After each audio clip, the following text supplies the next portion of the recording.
Om Shri Guru Bhyo Namaha Sadashiva Samarambam Shankaracharya Madhyamam Asmadacharya Paryantam Vande Guru Paramparam Shri Jagam Mataram Devim Stita Ditpadmakasanam Hridaya Sagaratitam Gomatim Pranatosmyaham Yogena Chittasya Padena Vacham Malam Sharirasya Chavaidhyakena Yopakarotam Pravaram Muninam Patanjalim Pranjaliranatosmi Abahu Purushakaram Shankachakra Siddharinam Sahasra Shirasam Shvetam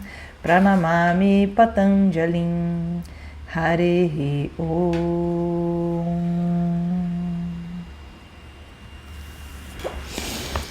Muito bem. Então, naquele mesmo esquema, vou dar toda a aula. No finalzinho, eu fico um pouquinho, aí eu vou tirando as dúvidas, tá bom? Então, recapitulando, né, o que a gente fez nessas primeiras 3 aulas. A gente primeiro, né, embasou o que era esse texto, quem era Patanjali, né, quem foi Patanjali, qual que é a proposta desse texto. Fizemos os primeiros versos, né, aquele verso que ele fala agora, o ensinamento do yoga. O yoga é a inibição das flutuações mentais. E quando isso acontece, né, a pessoa consegue perceber a sua verdadeira natureza. E enquanto isso não acontece, existe a identificação com os pensamentos, que é a causa dos sofrimentos. E aí, na última aula, a gente falou sobre que tipos de pensamentos eram esses, né? Pensamentos que causam sofrimento, pensamentos que não causam sofrimentos, sono, memória, né? O estudo. A gente só detalhou um pouquinho de que tipo de pensamento, né? De que tipo de pensamentos nós temos, o que são esses movimentos da mente. E a gente finalizou falando, tá, e qual que é a dica para eu conseguir controlar, dominar a minha mente? E aí Patanjali fala, Vairagya e Abhyasa, né? A repetição e o desapego, né? Fazer as coisas sem esperar nada em troca. E a gente falou um pouco do que era o desapego. Então, isso a gente fez, né? Esse capítulo 1 até o verso 16, se eu não me engano, tá bom? Na sequência, o que vem? Né? Ele vai falar um pouquinho sobre o que é esse todo, o que é Ishvara, né? Então ele vai detalhando, ele vai com vários versos falando um pouquinho sobre isso, né? O que atrapalha a minha mente a ter esse tipo de percepção, que tipo de pensamento, né, é auspicioso para ter uma mente tranquila, que tipo de pensamento não é bom. Então, né, inveja, ciúme, são pensamentos que trazem sofrimento, enquanto compaixão, simpatia são, né, pensamentos bons que me ajudam nessa calma. E ele dá algumas ferramentas, né, para a gente treinar a nossa mente a mudar de energia. Então, né, sei lá, eu vejo alguém tendo um sucesso, ao invés de eu sentir inveja, eu tento mudar a minha mente para eu sentir alegria pela pessoa, simpatia pela pessoa, etc. Então ele vai dando essas ferramentas. Mas a gente não vai fazer esses versos. Como a gente só tem mais até amanhã, eu pensei em mais 2 aulas aí que são importantes aqui dentro desse texto. Então a gente vai pular para o capítulo 2, tá bom? Então quem estiver acompanhando, a gente vai lá para o capítulo 2. O segundo capítulo é chamado de Sadhanapada, né? Ou o caminho, né? O meio para se chegar nesse tal yoga, né? Nesse último estágio que eu quero de dissolução, né, de perceber que na hora que eu olho o oceano eu vejo a água e eu não vejo mais as ondas, né, de ver a tela branca que tem dentro de mim, né, de ver essa consciência pura que é a base da minha consciência. E é nesse capítulo também que ele fala sobre o Ashtanga Yoga, que é o que a gente vai falar amanhã, tá bom? Que é a parte talvez aí mais conhecida do texto, que quem é do yoga com certeza já ouviu falar, né, de Ashtanga Yoga de Patanjali. Isso a gente vai falar amanhã. Então aqui eu vou fazer os versos até ele chegar na parte do Ashtanga, tá bom? Alguns versos. Então, a gente deve entender, né, que esse Ashtanga Yoga, ele vai ser tipo um manual didático, um resumo de coisas que a gente tem que fazer para ter essa mente tranquila, né, que é o nosso objetivo.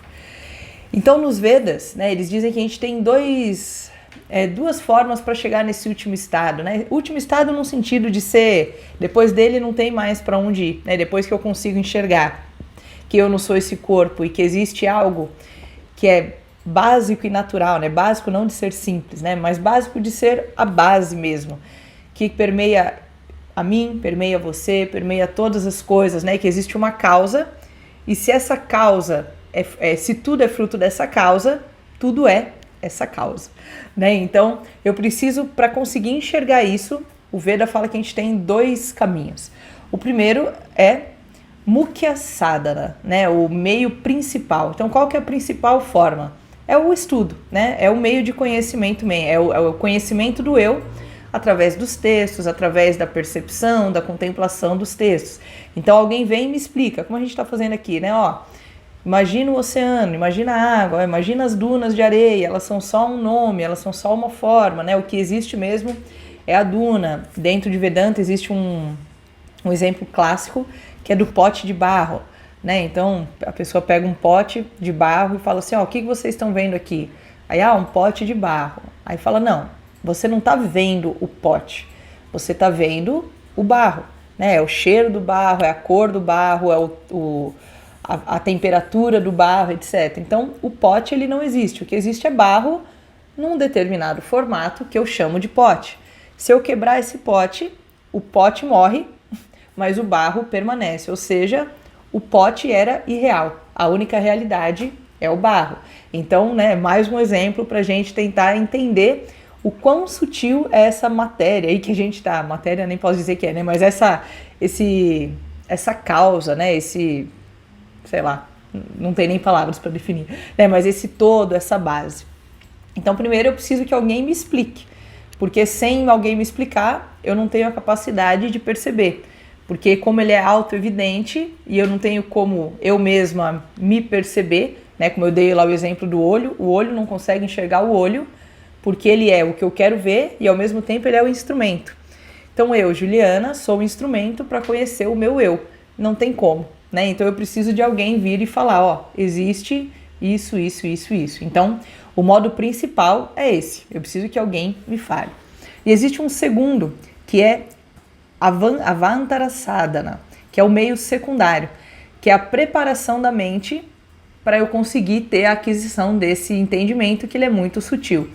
Então, uma mente densa não se permite entender essa coisa muito sutil, certo? Então, eu preciso deixar minha mente muito tranquila, muito sutil, né? Para que eu possa enxergar esse vazio. Porque, caso contrário, é aquilo que eu brinquei, né? A pessoa está em surto, você vem e fala, calma, você não é esse surto. A pessoa não consegue nem ouvir. Ela está surtada, a mente dela está tão agitada que a tela branca não é incapaz de ser vista. Então, eu preciso diminuir esse fluxo de pensamentos, né? Afinal, yoga, chitta, vritti, nirodha, né? O yoga é a inibição, é o controle dessas flutuações mentais para que eu possa enxergar. E isso requer uma vida de yoga, né? Que a gente fala, uma vida que tem como base acalmar a minha mente para eu ter esse entendimento. Então, as minhas ações, elas precisam ser coerentes, né? A gente fala, as minhas ações precisam ser dhármicas, no sentido de que, né, existe algo que deve ser feito e internamente todo mundo sabe o que deve ser feito.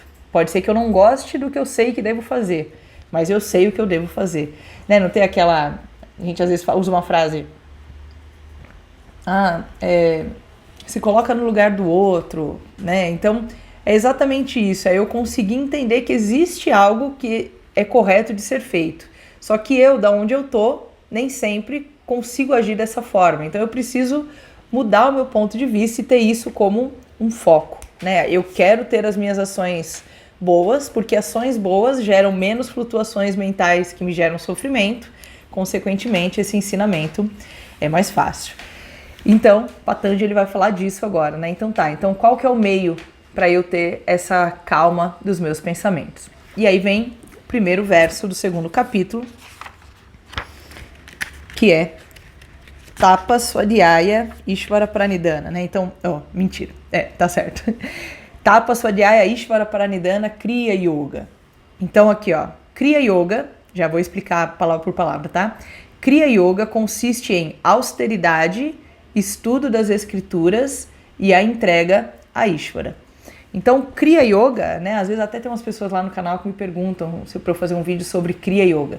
Existe uma linha de yoga chamada Kriya Yoga, mas esse Kriya Yoga que Patanjali está falando aqui não é isso, tá? Então, Kriya, né, vem do verbo da raiz kra, que é a mesma que faz karma, que significa ação.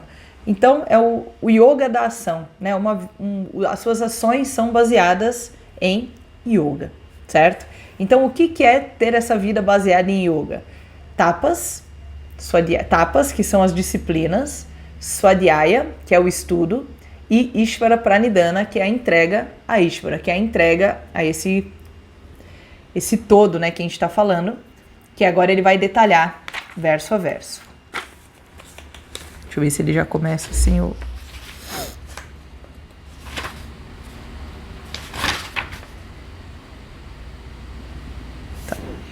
Então vamos explicar um pouquinho o que são essas três coisas. Depois ele vai falar também um pouquinho no texto, tá bom? Então as disciplinas, né? Tapas. Tapas significa disciplinas, e disciplinas dentro do yoga, dentro do Vedanta, nada mais são do que coisas que eu faço para tentar manter a minha mente numa certa... com esse foco, né? Lembra, eu preciso ter foco, prática constante e foco da onde eu quero ir. Né? Então o tapas ele serve para isso. Então disciplinas diferentes para mentes diferentes. Então a gente pode pensar assim numa disciplina de fazer japamala, né? Que é escolar dizer, a pessoa fica lá Om Namah Shivaya, Om Namah Shivaya, Om Namah Shivaya, Om Namah Shivaya. Então todo dia ela faz uma rodada de japamala, de Om Namah Shivaya, porque isso vai acalmar a mente dela. Então todo dia ela acorda, acalma a mente e vai pro dia. Todo dia ela acorda, então ela se coloca essa disciplina. Eu vou agora começar a acordar às 5 horas da manhã, tomar um banho gelado, porque eu tô me sentindo que eu tô muito preguiçoso. Então, o tapas, né, essa disciplina de tomar um banho gelado para ativar. Então, muitas vezes, aliás, a maioria das vezes, requer esforço, né? Não é algo que é gostoso para mim. Então, imagina assim, uma pessoa que é muito tímida, e aí o professor vira para ela e fala assim, a sua disciplina vai ser mauna, voto de silêncio. Para ela não é problema nenhum, muito pelo contrário, é muito bom. Que bom, não vou mais falar com ninguém e ainda vou falar para os outros, falar não, né? E ainda vai ter uma carga de nossa, como ela é esforçada, né? Ela não fala com ninguém porque o professor dela deu essa disciplina para ela, mas ela já não queria falar com ninguém, então não é um problema nenhum. Agora pega essa pessoa que é muito tímida e como uma disciplina você dá para ela que ela tem que, sei lá, dar aulas, dar palestras, ou as pessoas com algum problema, sei lá, moram no ashram, então, gente, quem tiver problema aí no dormitório vai falar com a fulana. E aí todo mundo é obrigado a falar com ela. E aí sim, isso é uma boa disciplina, que vai treinar ela a mudar a natureza da mente dela, que ela tem uma natureza tímida, ela precisa saber lidar com isso, né, para ela crescer. E o oposto, né, uma pessoa que fala muito, tagarela muito, é aquelas pessoas que não param de falar e fala mal e fala de tudo e tá sempre falando. Bota ela para ser líder. É tudo que ela quer. Qualquer problema você fala com a fulana. É tudo que ela quer, falar com todo mundo. Agora pega e fala assim, fulana, voto de silêncio.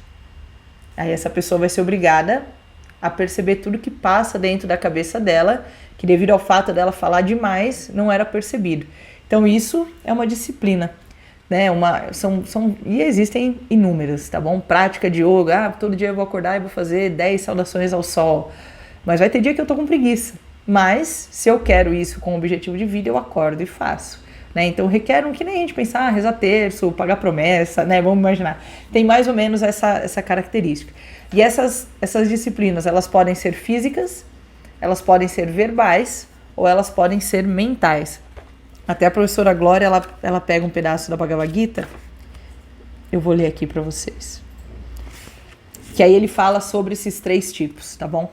Então, são 3 versos da Gita aqui, 14 a 16. Fala, a reverência a Deus, a pessoa que conhece os Vedas, aos mestres e aos sábios, a pureza, a retidão, a disciplina e a não violência são as SESs, né? São disciplinas físicas. Então, disciplinas físicas é você reverenciar pessoas, reverenciar não no sentido de idolatria cega, né? Mas de reverenciar o caminho e de querer conviver com aquela pessoa para ver como que ela lida com as coisas. a pureza, né, a retidão, ser uma pessoa correta, a não violência. Então tudo isso é considerado uma disciplina física dentro aqui da Bhagavad Gita. Depois ele vai falar das disciplinas verbais. Então, a fala que não causa agitação. Então, falar não é um problema. Falar mal de todo mundo é um problema. Mentir é um problema, né? Então, ter essa disciplina de falas que não causam agitação, que é verdadeira, que é agradável e que é benéfica. E também estudar os Vedas são considerados práticas verbais, principalmente porque os Vedas eles são cantados, entoados. Então, existe muito uma disciplina de decorar os Vedas, de recitar os Vedas, os mantras e tal. E depois, tranquilidade mental, satisfação, silêncio, comando sobre a mente, pureza de atitude e honestidade são chamados asceses, né, disciplinas mentais. Então, só para a gente ver que tem vários tipos de disciplinas. Às vezes, eu tenho uma disciplina de ser gentil com as pessoas. É uma ótima disciplina, né? E nem sempre a gente consegue, mas a gente tem que aprender a conseguir, né? Então, eu me esforço até que eu domine essa disciplina. Então, tapas. E as disciplinas, elas também podem ser sáttvicas, né, equilibradas, rajásicas, né, que a gente fala sattva, tamas, rajas e sattva, né? Tamas é a inércia, é a preguiça, a lassidão, a escuridão. Rajas é o excesso, é a agitação, é o fogo. E sattva é o equilíbrio. E aí também, vou ler aqui mais um pedacinho. Só pra gente ver as diferenças, que a gente pensa em disciplina ser algo muito imposto, né, etc. Você fala assim, mas eu não sou obrigada a nada. Não, e realmente não é mesmo. Né? As disciplinas, elas têm um objetivo de mostrar para você que você é mais forte do que a sua mente, do que as suas vontades, do que os seus desejos. Então, mais um pedaço da Bhagavad Gita aqui, ó. Dizem que os 3 tipos de disciplinas praticados com grande fé por pessoas disciplinadas e livres do desejo pelos resultados que não sejam a preparação da mente, são sáttvicas. Então, o que ela fala assim? Então, dessas disciplinas, as que são praticadas com muita fé, com pessoas disciplinadas, que são livres do desejo pelo resultado, né? Livres do... Eu não estou fazendo isso para ganhar alguma coisa, eu simplesmente faço aquilo. Essas disciplinas, elas são sáttvicas, elas são equilibradas. Depois ele fala, aquela ascese que é feita com hipocrisia, com o objetivo de receber reverência, honra e adoração, é chamada de rajásica. E seu resultado é perecível e ele é incerto.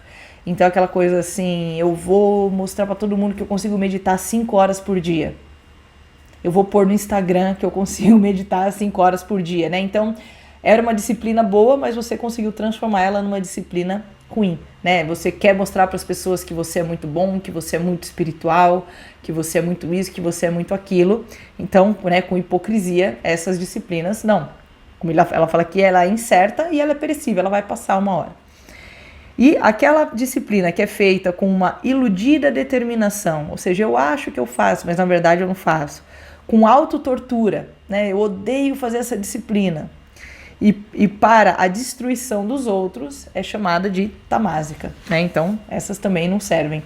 Como eu falei, existe um esforço, mas é um esforço bom, né? Aquele esforço, tipo, eu saio todo dia para trabalhar porque eu tenho contas a pagar. É um esforço para um resultado que eu quero ter, né? Nem sempre eu gosto do meu trabalho, nem sempre eu tô com vontade de trabalhar, mas eu preciso, porque existem outras coisas envolvidas, né? Eu me comprometi com isso.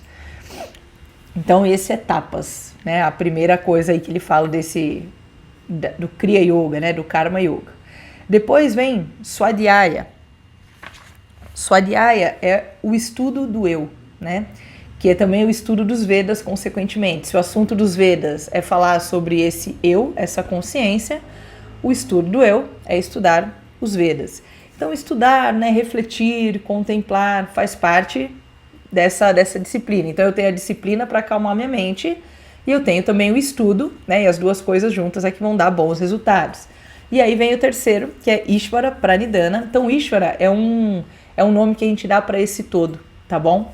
Então, Pranidhana é a entrega. Então, a entrega para Ishvara, que é diferente de, como eu falei, né, de uma fé cega, de uma fé cega no sentido de eu não... como que eu posso pensar? Então, assim, não é uma devoção, aquela devoção que a gente fala mal.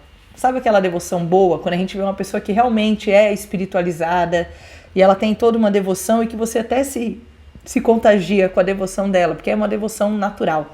Então é essa entrega, tá? Então entrega para Ishvara é você olhar para o oceano e ver a água, né? Então é você entender que tudo está dentro de uma ordem, que tudo faz parte de uma ordem, né? Que o meu corpo funciona de uma forma perfeita, ninguém seria capaz de programar tão perfeitamente o meu corpo se não fosse uma ordem maior. Olha a natureza, olha as plantas, né? Pega uma flor e vê tudo que envolve para aquela flor nascer, florescer a época, né? Tinha uma frase do Einstein que ele falava assim que quanto mais ele estuda, mais ele pesquisa, mais ele acredita em Deus, né? Porque as coisas são tão milimetricamente, acontecem tão perfeitamente que não tem como ter sido alguém que fez. É uma ordem maior, né? Então, aquela comida ela alimenta tal animal que dá tal fruto, tal, sei lá, tal objeto que faz isso, faz aquilo, né? Existe toda uma cadeia que é perfeita. Então, essa entrega significa se entregar para essa ordem, né? E não se entregar no sentido de, eu acredito em Deus e se eu estou sofrendo não tem problema, Deus é que quis que eu sofresse. É diferente. Agora, eu estou sofrendo por alguma questão que eu não sei qual que é, não é matemático, eu fiz isso e estou sofrendo por isso, mas tudo bem, faz parte do processo, né? Então é uma maneira diferente dessa entrega, né, que a gente às vezes acredita. Então a entrega é acabar com a separação, né, com a sensação de separação do eu ego, eu Juliana, com o todo, né? A gente acha que a gente é separado, mas a gente não é. Então essa falsa sensação de separação é o que me faz sofrer. Então essa entrega para Ishvara é acabar com essa separação, que também é um pouco do significado da palavra yoga, quando a gente pensa em união, né? É essa união que na verdade é uma união que já estava ligada, mas eu não estava sabendo, e agora eu percebi que é uma coisa só. Tanto que existe uma linha chamada Bhakti Yoga, né? Então a gente fala o yoga da devoção. Mas muitas vezes esse yoga da devoção ele acaba indo quase para uma religião mesmo, essa coisa de ser fervoroso. Mas esse Bhakti, ele também tem essa coisa da entrega, né? Então você se entregar para essa ordem no sentido de compreender, né? Então é uma coisa mais sutil, uma coisa mais... É uma percepção muito maior do que apenas você ir lá e rezar porque você acredita, né? Ufa! Vamos para o verso 2, que agora entra uma coisa também que muita gente do yoga fala, que são os kleshas, né, os sofrimentos. Então Patanjali aqui ele vai falar sobre esses sofrimentos e falar o que geram os nossos sofrimentos. Então capítulo 2, verso 2. Então, Kriya Yoga, né, o yoga é as disciplinas, a entrega e o estudo. Isso tem como objetivo produzir a absorção, né, mergulhar nessa coisa de que tudo é uma coisa só e reduzir os sofrimentos. E aí ele vai falar de que sofrimento ele está falando, que são esses kleshas. E aí ele fala, os 5 sofrimentos são ignorância, falso conceito do eu, gosto, aversão e o medo da morte. Então todos os pensamentos que causam sofrimentos têm origem nesses 5. Qualquer coisa que você pensar vai estar em um desses 5 e depois você pode fazer esse exercício aí. E agora ele vai falar de um por um. Mas antes dele falar de um por um, ele fala que o primeiro, a vidya, né, que é a ignorância, pode ver que tem muita escola de yoga que chama vidya, né, ou vidya, né? E vidya é conhecimento. A vidya é a ignorância, né? Sempre que tem o a antes é uma negação. Então, a vidya. E ele fala assim que a vidya é o campo fértil para as outras 4, né? O que o verso é o seguinte: a ignorância, né, que é o primeiro, é o campo fértil para os outros 4 kleshas, que podem estar adormecidos, podem estar de forma sutil, de forma pouco expressa ou de forma totalmente expressa. Então vamos entender isso aqui. Então primeiro ele usa uma palavra interessante, né, que ele fala kshetra, que é um campo fértil. Então não significa que o avidya significa que ele é o campo, né? Imagina um campo fértil, no sentido de plantação, né? Ele é o campo fértil para que os outros sofrimentos aconteçam. Então, para eu ter medo da morte, um falso conceito do eu, aversão e o gosto, eu preciso ter primeiro essa ignorância que a gente vai entender agora. Então essa ignorância, quando eu já expliquei acho que ontem, anteontem, né? Quando a gente fala de ignorância é porque eu não sei ainda que eu sou esse todo. E por eu não saber que eu sou esse todo, eu me sinto limitado e por me sentir limitado, eu sofro, né? Eu acredito que eu sou esse pensamento e aí eu sofro porque, por que que isso está acontecendo comigo? Por que que eu não consigo fazer aquilo? Agora, a partir do momento que eu entendo a ordem, eu mais ou menos consigo compreender, né? Não significa que eu entendo por que que tal coisa aconteceu comigo, mas eu respeito. Falo, bom, é o que tinha para acontecer, qual será a lição que eu tenho que levar disso aqui? Vou passar da melhor forma possível. E aí ele fala, né? Então é o campo fértil para os outros 4. E esses outros 4 podem estar adormecidos ou não manifestos, sutil ou levemente manifesto, parcialmente manifesto ou totalmente manifesto. Vou dar um exemplo. Imagina assim, né? Então, existe um dos kleshas que é a aversão. Então, vamos imaginar que eu odeio algum tipo de música, sei lá. Eu odeio essa música tal. Então, se tá adormecido, tipo assim, eu não tenho contato com essa música. Eu não gosto, porque faz parte da minha personalidade não gostar, mas eu nunca escuto essa música. Então, não tem problema nenhum, né? Ele ainda não está manifesto. Eu não ouço, então não me incomodo. Mas aí ele pode estar sutil. Então, assim, eu tô ali, tô com a música, me incomoda, mas eu só não gosto. Falar, nem que musiquinha chata, mas tudo bem. Passa batido, né? Ele tá levemente manifesto, né? E aí depois, um terceiro estágio, ele tá parcialmente manifesto. Ele já existe dentro de mim. Então eu ouço, mas eu consigo me controlar, né? Tipo, nossa, a música é muito chata, mas internamente me incomoda, mas eu consigo, né, manter as aparências ali. E quando tá manifesto essa aversão, todo mundo em volta de mim vai saber. Eu não consigo me controlar, né? Eu falo pra todo mundo que eu não gosto, eu brigo, eu me revolto, sei lá. Imagina a pior das hipóteses, eu faço, porque eu odeio aquilo, né? Aquilo me incomoda demais, não sei o que, tal.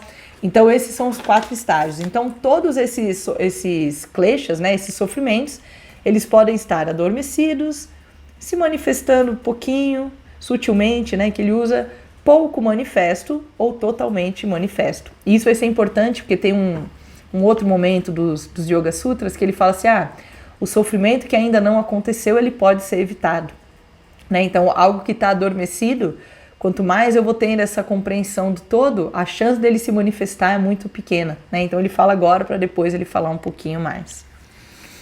Quando as coisas já estão manifestas, sendo ela levemente ou totalmente manifesta, esse karma yoga, né? Essa vida de yoga, esse yoga nas ações, ela vai poder me ajudar, né? Então, eu consigo controlar, eu tenho alguma coisa que eu não gosto, mas eu consigo me controlar, porque de repente eu entendo por que eu não gosto, né? De repente essa música me lembra algo da minha infância que não foi muito bacana.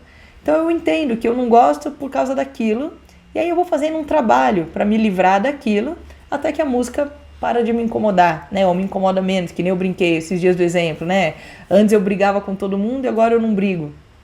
Algo aconteceu, né? Aquilo que me incomodava muito passou a não me incomodar tanto. Mudou os valores, né? O valor das coisas mudaram.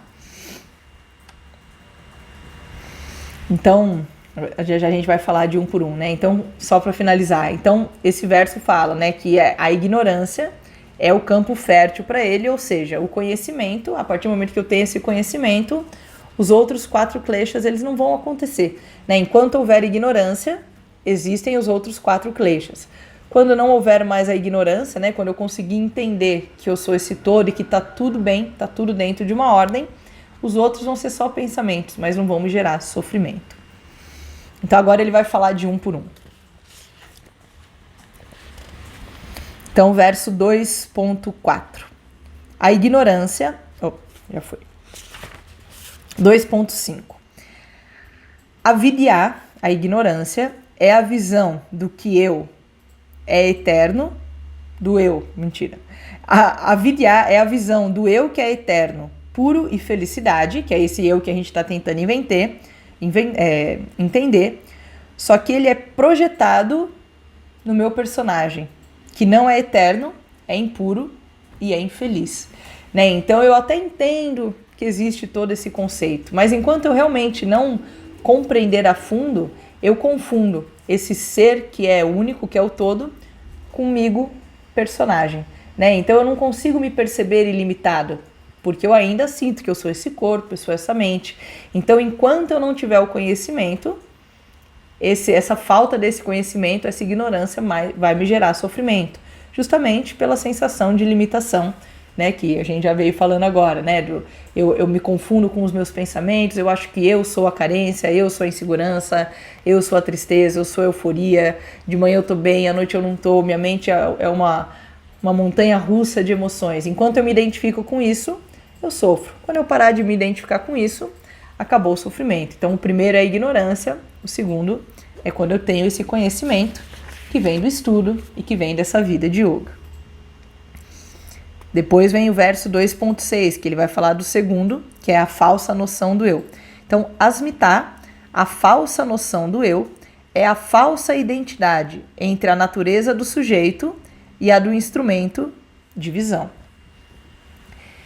Então, é isso que eu estava falando, né? Nasce um eu que não é real, que é o meu ego, né? Então aí eu começo, por que eu estou pensando isso? Eu não devia estar pensando aquilo. Por que eu estou falando isso? Por que isso está acontecendo comigo, né? Então, eu acredito que eu sou esse ser limitado, né? Então, por ser limitado, eu sofro, né? Existe um texto chamado Drisha Viveka. E ele, resumindo assim, ele traz uma explicação para tentar explicar o que é esse eu que eu estou falando, né? O que é esse observador? Então ele fala assim, então os olhos veem o mundo, né? Então eu tenho um mundo, meus olhos enxergam o mundo. Só que os meus olhos, eles só têm a função de ver. Eles não identificam, eles não sabem o que é, eles só olham, né? É como uma lente de celular. Ele vê, ele não julga, ele não entende, ele não cataloga, ele não faz nada. Então os olhos veem o mundo. Para eu compreender o que meus olhos estão vendo, eu preciso da minha mente. Então a mente ilumina, né? Dá luz aos olhos. Então os olhos vêm e a mente ilumina meu olho e a mente faz toda a sua função lá de compreender, de entender, de catalogar, de julgar, de compreender, de analisar, enfim. Porém, existe algo ainda que está atrás da mente, né? Existe algo que ilumina a minha mente. E esse algo que ilumina a minha mente é o eu, né? Então é algo que eu não consigo perceber nada para trás disso. Mas eu sei que eu estou pensando que eu sou triste. Se eu sei que eu estou pensando que eu sou triste, significa que tem algo vendo que eu estou pensando que sou triste, né? É aquilo que quando eu estou em sono profundo é a única coisa que está manifesta. Como que eu sei que eu dormi? Porque algo não dormiu, algo estava lá o tempo todo, né? A tela branca, é a duna de areia, né? A duna sumiu, mas a duna é só uma ilusão, eu tô vendo essa areia, né? Então, a ideia desse conceito de eu, como é a base do estudo, né? Não dá pra gente, de repente, entender aqui nessa semana, mas são várias coisas que vão, né? Vários toques que vão dando pra gente preencher aquele nosso mosaico. Então é desse eu que eu quero falar. Tanto que nos versos dos Yoga Sutra ele fala, né? E o observador repousa em sua própria natureza, né? Então essa é a própria natureza. Não tem nada mais sutil do que isso.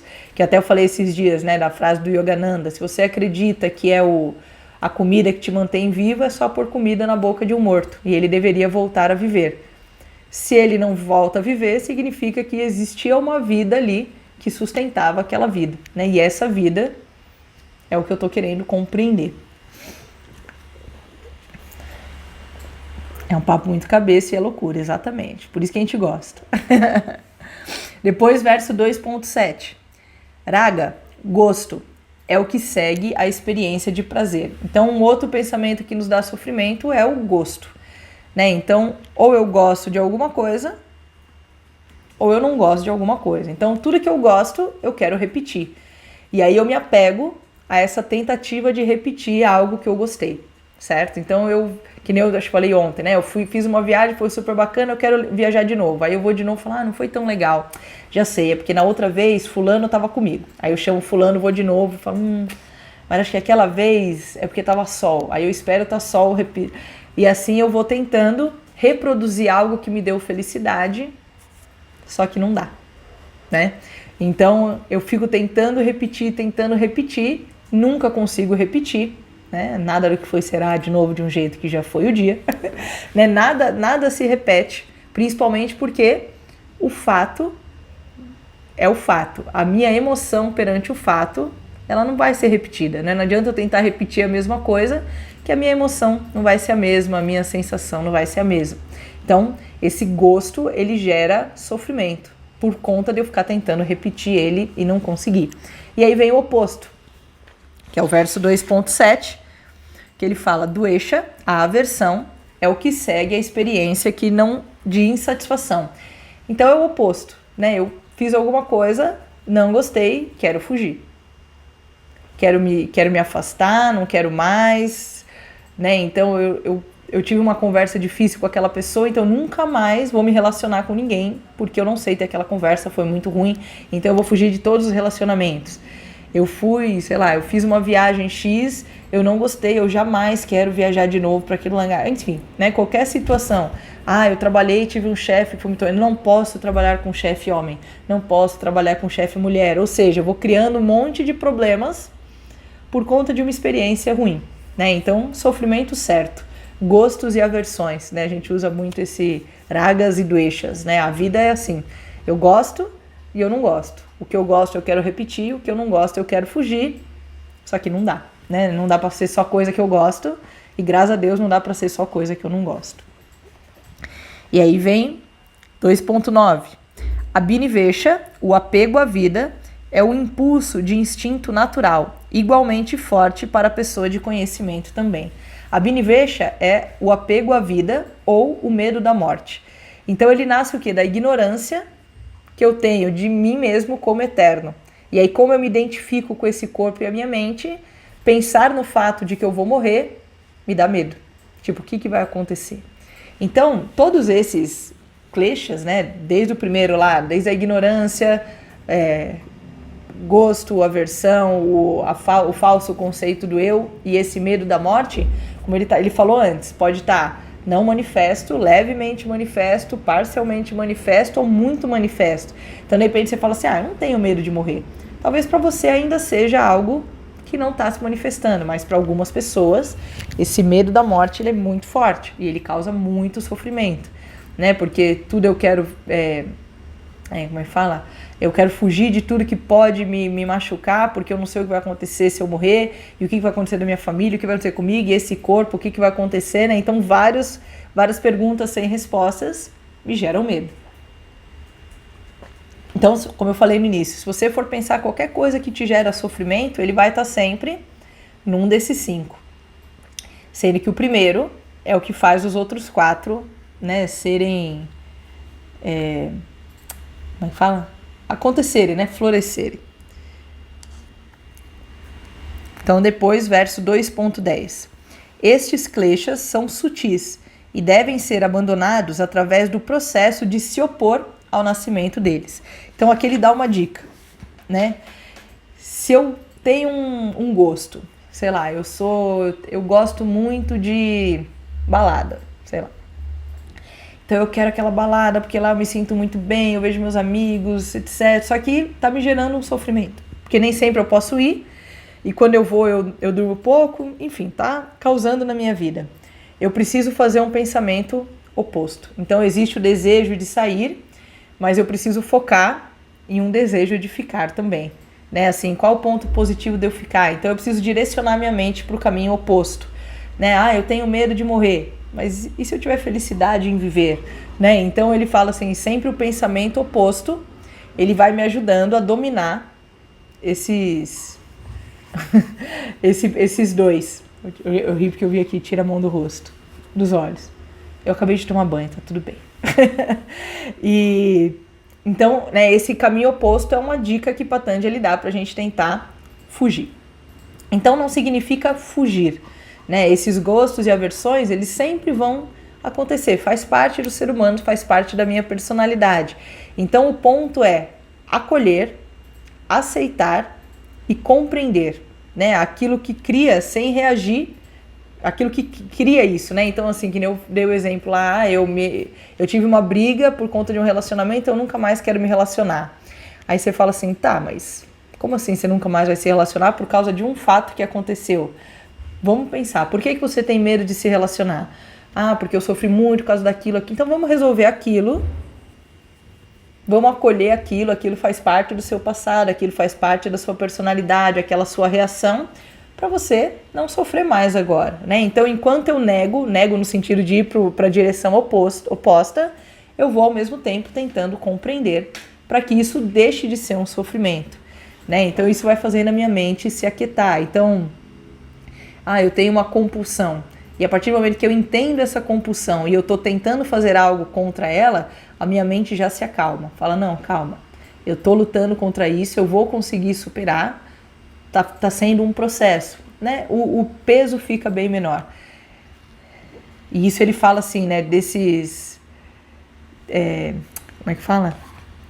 Desses que já estão manifestos, eu posso voltar atrás. E os que não estão manifestos? É isso que ele vai falar agora.